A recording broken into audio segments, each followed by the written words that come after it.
Hello, good morning, Kai and Lize. How are you? Very good. Now, straight up, do you think the price increase of these three types of fuel, which happened twice in the short period of time, will have significant social economic effects here in Indonesia? First of all, thank you for having me. And I think the unsubsidized gasoline price, which is Pertamina Dex Lite, and Pertamax Turbo, the price changes will affect the inflation indirectly because market of this gasoline are very safe because the people who consume is not everybody people. It's like only few people of the market share of Pertamina that consume this kind of gasoline. And I think the effect will be much more limited compared to any fluctuation on subsidized gasoline price. Based on February inflation data released last week by Statistic Indonesia Bureau, the economy in fact facing 0.02% deflation despite the price adjustment of Pertamina Dex and Pertamina Turbo. I think the price increase on subsidized gasoline, on the unsubsidized gasoline like Pertamina Turbo or Pertamina Dex will also have limited impact on customers' purchasing power and maybe the economy as a whole. Well, Mas Reyhan, as you know, like today, the retail fuel market is very bustling with numerous brands from like Shell, BP in the country. So do you think this move will erode Pertamina's market? I don't think so because, as I said before, the market share of Pertamina Turbo and Pertamina Dex is very limited, and it will have also a limited impact to Pertamina. My next question would be: these are the unsubsidized, the unsubsidized fuel. But do you think the increase in price will affect the price of the subsidized one as well? That's the domino effect that we're now, worried about. Do you think that the price of Pertamax, Pertadex, and Turbo will affect the subsidized fuels that everybody uses most? 40% of the market share uses Pertalite, if I'm not mistaken. Do you think that will, in the long term, have some effect on that? Yeah, at the moment, the oil markets are likely to remain volatile because of Russia and Ukraine conflict. And the uncertainty in the oil market is worsened with the plan of BP and Shell to exit Russian operations and joint ventures. So if the plan is executed, then the market will be facing a high volatility in prices. And it will also impact the Pertamax and Pertalite prices. But the main issue here is Pertamax and Pertalite are not included in energy subsidy program, in government's budget. So instead, it will be in the form of compensation to Pertamina. So Pertamina will have to pay for the margin of the economically priced then to the customers pay. So as a business entity, Pertamina should already has their own calculation based on their cash flow or financial position, prices they should hold, and for how long. At the same time, government as Pertamina shareholder should balance between fulfilling public services and conducting good corporate governance. So, however, I do not think there will be any price adjustments for Pertamax and Pertalite in the coming weeks. But it is important for government to monitor the development of Russia-Ukraine conflict and its impact to the oil market. Well, we've been talking about like the more expensive fuel in the market, but what about the cheapest one, solar? We know most industries relies on solar. What would happen if the price hikes up? Yeah, solar is becoming more problematic, because the solar, yeah, as you said, used by the industry, used by the transportation, especially trucks, to deliver goods from point A to point B.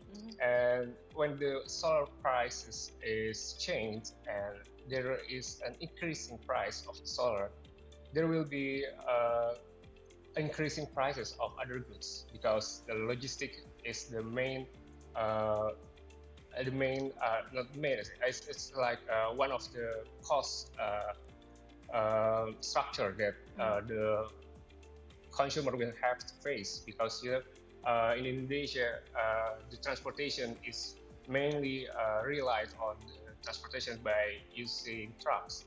So when solar prices goes up, then the prices of goods in mini market or other markets will be also going up. Well, that's one important thing to consider. And speaking of other prices, other than the liquid fuel, recently the government also increased the price of non-subsidized liquefied petroleum gas, or LPG, right? That's why, the non-subsidized one, with the increase, there has been like a rise in the demand for the subsidized one. It's like people are starting to panic buy the lower priced one, the subsidized one. Do you think, to avoid, do you think that it's possible? What can the government do to, minimize the risk of subsidized LPG scarcity? Because, these particular people, it's targeted for a specific market who need it because they cannot afford the non-subsidized ones. But if everybody is buying the subsidized ones, so what can the government do? Yeah, the main problem that has been going for a lot for the subsidized LPG is the people who consume the subsidized LPG is not the people who really need it. The problem is the data. The data from the government is not being verified very precisely. So the consumer who really need it cannot even afford the price of the subsidized LPG at the distributor. So as you can see, the main problem is the data, and this data it should be solved first before we have to intervene the subsidized LPG. The government has already released LPG, the unsubsidized one, which with bright gas, and I think it's a good initiative with bright gas. But the customer in Indonesia will still look for prices, even there's a better one. And there is no surveillance or monitoring or evaluation that can,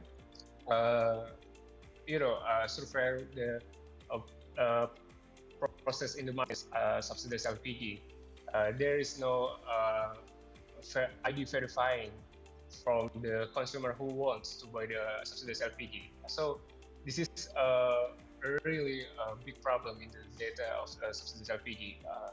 And what the government can do in the short term is maybe using the cashless subsidy program. So the government will have the data, the transaction data from who and what they buy. So the data, the verifying process will be much more simpler than it is used to be. Okay, thanks for that. So, Mas, what is the short and medium-term strategies should the government do to minimize the impact of energy deficit due to the war in Ukraine? In the short term, there is not much that the government can do to affect international oil prices. So the most important now is to securing the gasoline stock. Because the last thing that we want to see is there is no price changes in the market, but there's also no gasoline in stock. It is like what we are seeing now in the domestic cooking oil issues. The price is at 40,000 rupiahs for every city and every part of Indonesia, but there is no cooking oil on the shelves. So that's one point. But another risk is the imported inflation, which will affect the prices of goods, especially food. In the term of the prices, the recent official formation of National Food Agency or Badan Pangan Nasional is a good initiative from the government, because now the government has a legal entity to coordinate Bulog and other state-owned enterprises in food sectors to ensure the stock is available and the price is stable.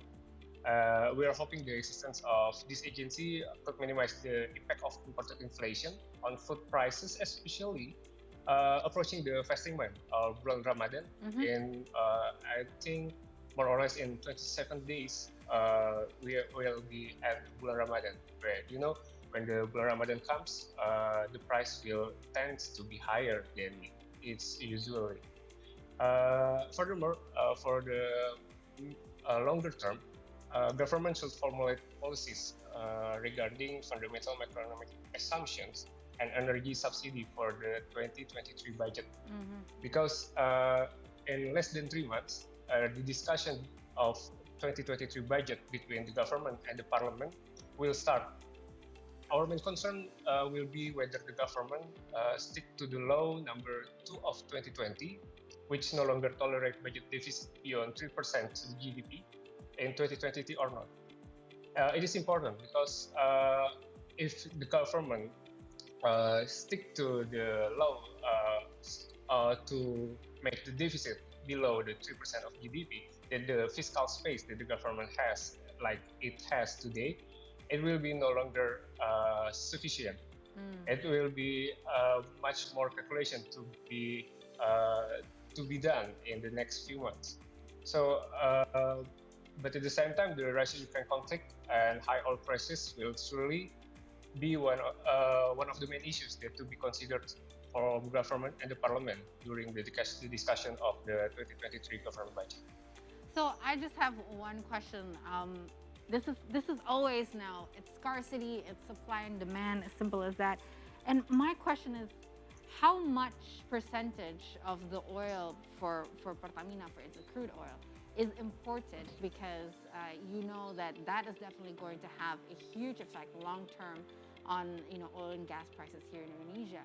So just out of curiosity, are we still so dependent on imports that this particular geopolitical situation is going to affect us?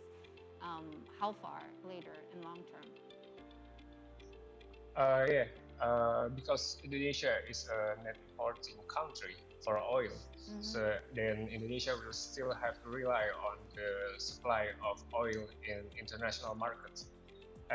Unfortunately, the OPEC Plus they decided not to change their production forecast for this quarter and the next quarter. So because of there is no additional supply or stocks from the OPEC Plus, and at the same time, the Western buyers is like avoiding the Russian oil because because even there is no sanction or economic sanctions to the Russian oil now, they still decide to prevent to doing any transaction to the Russia because they do not want to have any risk of new sanctions to be given to the Russian oil. So the supply will be very limited in the coming weeks, especially if the Russia-Ukraine conflict still holds.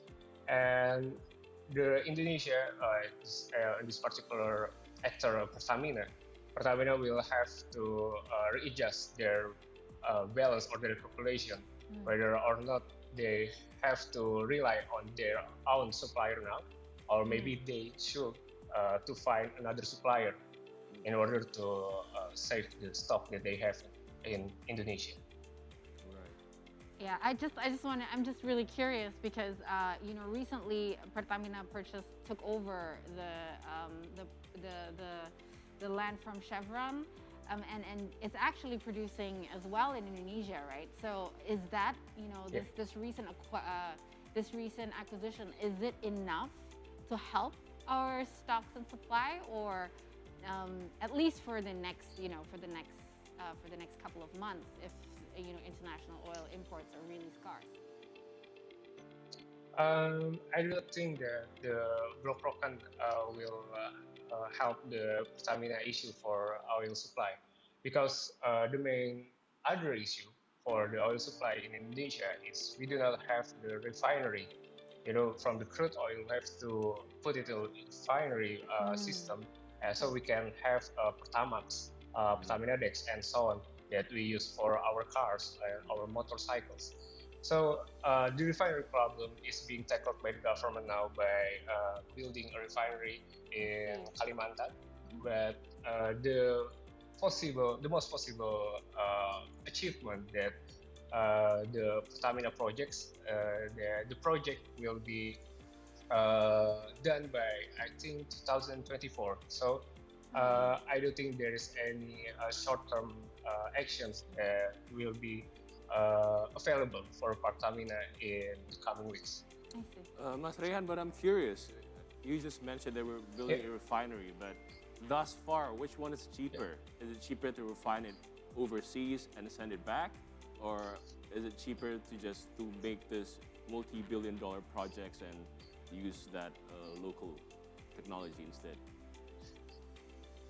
Yeah, I think it's a problem of economically calculations because in the short term, yeah, it is cheaper for Pertamina to import their oil, but for the longer term, it is cheaper for Pertamina and the government to build the refinery project because we have our own independency about how much we can produce, and we can adjust it the consumptions. So we will be less vulnerable to the any geopolitical issues in the future. Well, this global oil price hike is not a local phenomenon, it's a global phenomenon. Do you know what other Southeast Asian countries are doing to face this problem? What are their strategies? Yeah, the domestic price adjustment for gasoline in many other countries is surely inevitable. Whether the price will be lower or higher, we should take a look at two factors here. The first factor is the country's oil trade balance. Like Indonesia, countries with oil trade deficit will be more vulnerable than the net exporting country. And the another factor is whether the country control their price using subsidy or not.